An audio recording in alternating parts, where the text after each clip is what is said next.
Hello दोस्तों, कैसे हैं आप? सीधी बात में आपका स्वागत है। बहुत वक्त के बाद वीडियो बनाए। इंडियन टीम का सिलेक्शन हो चुका है एशिया कप के लिए और उसमें एक बात सीधी सीधी क्लियर नजर आती है कि शुभमन गिल को वाइस कैप्टन बनाना मतलब उनकी जगह प्लेइंग 11 में पक्की है। और दूसरी बात, शुभमन गिल एरा स्टार्ट हो चुका है इंडियन क्रिकेट में। टेस्ट टीम का कैप्टन, वनडे टीम का वाइस कैप्टन, T20 टीम का वाइस कैप्टन। तो सीधी सी बात है, लीडरशिप एकदम क्लैरिटी देना चाहती है सिलेक्शन कमेटी और टीम मैनेजमेंट कि शुभमन गिल हमारा लीडर रहेगा आने वाले वक्त में। अब ये सिलेक्शन के बारे में मैंने बात की थी, एक्स पे पोस्ट किया था सिलेक्शन से पहले कि ये सिलेक्शन ना इतना आसान होने वाला नहीं है। दो चीजों में ये सिलेक्शन आपको देखने में आएगा, दो हिस्सों में बटेगा।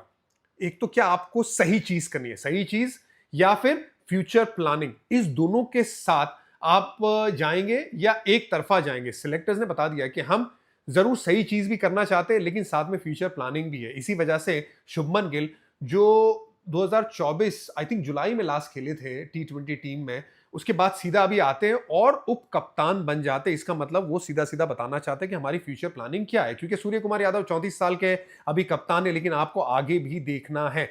अब दूसरा सही चीज क्या होती है, वॉशिंगटन सुंदर पिछले विश्व कप से लेके अभी तक बहुत अच्छा प्रदर्शन किया है। 28 ओवर डाली है, 6 के अंदर इकोनॉमी है, 14 विकेट निकाली है, लेकिन वो मिस आउट कर जाते हैं।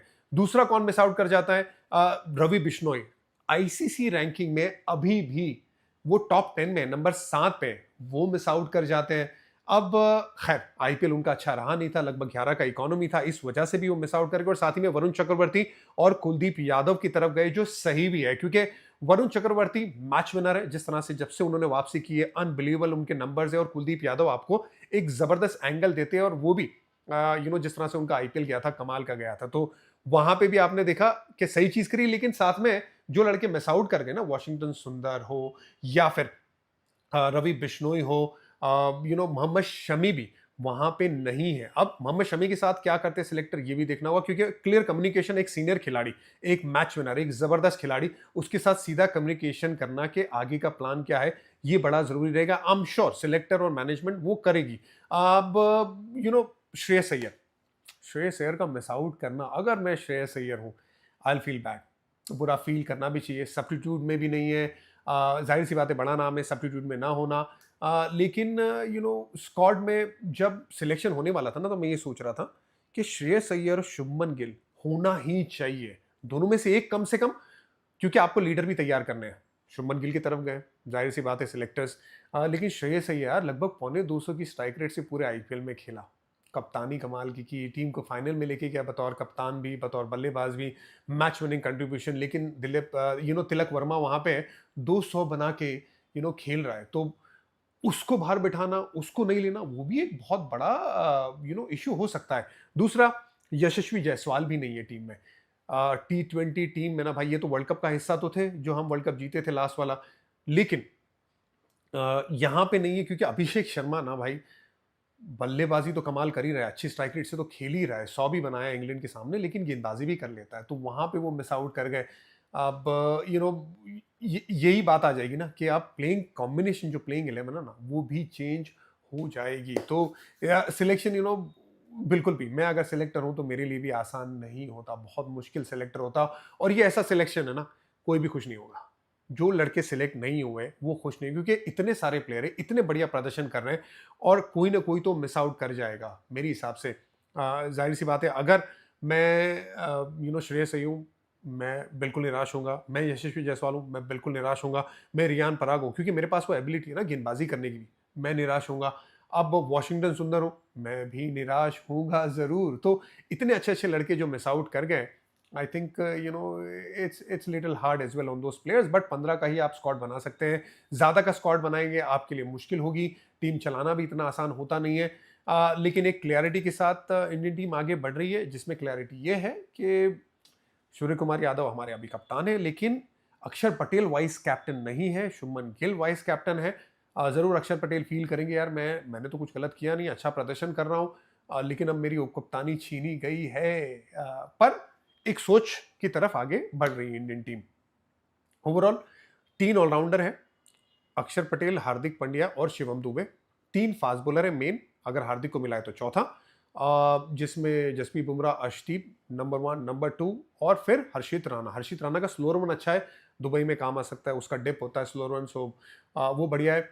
ज़रूर रिंकू सिंह की तरफ गए, लेकिन एक चीज़ ये भी हो सकती है ना, क्या रिंकू सिंह, श्रेयस अय्यर, यू नो रिंकू सिंह की तरफ गए, लेफ्ट हैंड बल्लेबाज एक और इंडियन टीम को वहां पे चाहिए। राइटी लेफ्टी प्लेइंग 11 का कॉम्बिनेशन बनेगा तो राइटी लेफ्टी कॉम्बिनेशन क्या कमाल का होगा ना। अक्षर पटेल के होने से वो फ्लूटर का रोल अदा करते हैं। आपके पास अभिषेक शर्मा तो ऑलरेडी है ही है, अगर रिंकू की जगह मिलती है तो एक और लेफ्ट हैंड बैट्समैन आपको वहां मिल जाता है। तिलक वर्मा ऑलरेडी फॉर्म करके बैठे हुए हैं, तो उस लिहाज से गेम चलाना, अगर गेम पिच ग्रिप कर रही है तो बहुत बढ़िया रहेगा। बाकी 3 स्पिनर भी है आपके पास, वरुण चक्रवर्ती, कुलदीप यादव और अक्षर पटेल। सो सारे बेसिस कवर करने की कोशिश की है। जितेश शर्मा, देखिए जितेश शर्मा का यहाँ पे सिलेक्शन जो हुआ है, जिस तरह से आईपीएल में खेला था यार, मेरे हिसाब से बिल्कुल डिजर्व करता है, क्योंकि जो परफॉर्मेंस लेके आया था, खास करके नॉकआउट स्टेज में आरसीबी के लिए, वो इनिंग नहीं आती तो बड़ा मुश्किल होता टॉप पे पहुंचना। तो उस लिहाज से जितेश शर्मा का वहां पे होना एक बहुत बड़ा पॉजिटिव है, क्योंकि एक संजू सैमसन आपको टॉप ऑर्डर का विकेट कीपर मिल गया, आपको नीचे बैटिंग करने वाला भी विकेट कीपर चाहिए, जो जितेश शर्मा मिल गया, तो बेसिस वहां पे भी कवर हुए, ऑलराउंडर के बेसिस भी कवर हुए। दूसरी अच्छी बात पता है क्या है, तिलक वर्मा भी गेंदबाजी करते हैं, अभिषेक शर्मा भी गेंदबाजी करते हैं, तो आपके पास सिर्फ ऑलराउंडर्स ही नहीं है, आपके पास ऐसे बैट्समैन भी अभी है, खास करके T20 सर्किट में, जो गेंदबाजी कर सकते हैं, तो ये भी एक बहुत बड़ा पॉजिटिव है। तो बोलिंग का ऑप्शन भरमार है, सॉलिड है, यू नो उस लिहाज से, क्योंकि अगर आपको एक ही ओवर में निकलवानी है, चाहे वो शिवम दुबे अगर खेल रहे हैं तो उनसे अगर आपको एक ओवर निकलवानी तो वो मिल जाएगी। अभिषेक शर्मा से आपको 1-2 ओवर निकलवानी है, वो आपको मिल जाएगी। हार्दिक तो क्रूशियल बहुत होंगे, क्योंकि पिछले वर्ल्ड कप में जिस तरह से उनकी गेंदबाजी का प्रदर्शन रहा था, उससे भारतीय टीम को बड़ा फायदा हुआ है, क्योंकि कॉम्बिनेशन जो रहता है वो चलाने में बड़ा आसान है। अगर आपको 2 फास्ट बॉलर प्लस हार्दिक चलाने हैं, वो आपको 3 फास्ट बॉलर मिल गए, और साथ ही में आप एक्स्ट्रा स्पिनर या एक्स्ट्रा बैट्समैन खिला सकते हो। आपको अगर पुश करना है, जो मुझे लगता है T20 क्रिकेट में नहीं करना चाहिए, एक फास्ट बॉलर और हार्दिक, वो नहीं करना चाहिए, पर आपके पास विकल्प हो जाता है ना, फिर आप 4 स्पिनर खिला दो, जो मेरे हिसाब से आप मत करिए, क्योंकि दोनों छोर से आपको T20 क्रिकेट में यॉर्कर डालने वाला गेंदबाज चाहिए। हार्दिक की ताकत कटर है, तो आपको एक और फास्ट बॉलर चाहिए और प्लस हार्दिक, तो वो आपके लिए ज्यादा बेहतर है। लेकिन विकल्प कितने हो जाते हैं अगर आपके पास फास्ट बॉलिंग ऑलराउंडर है जो अच्छे फॉर्म में, खास करके बॉलिंग में जो हार्दिक है। अब ये चीज हो गई, सो सारे बेसिस कवर है, आई थिंक बेस्ट टीम है। और डिस्पाइट जो लड़के मिस कर गए, स्टिल मुझे लगता है कि बहुत अच्छा करेगी इंडियन टीम। चैंपियन वाली टीम निकाली है, उम्मीद ये है कि अब इसको तब्दील करना है।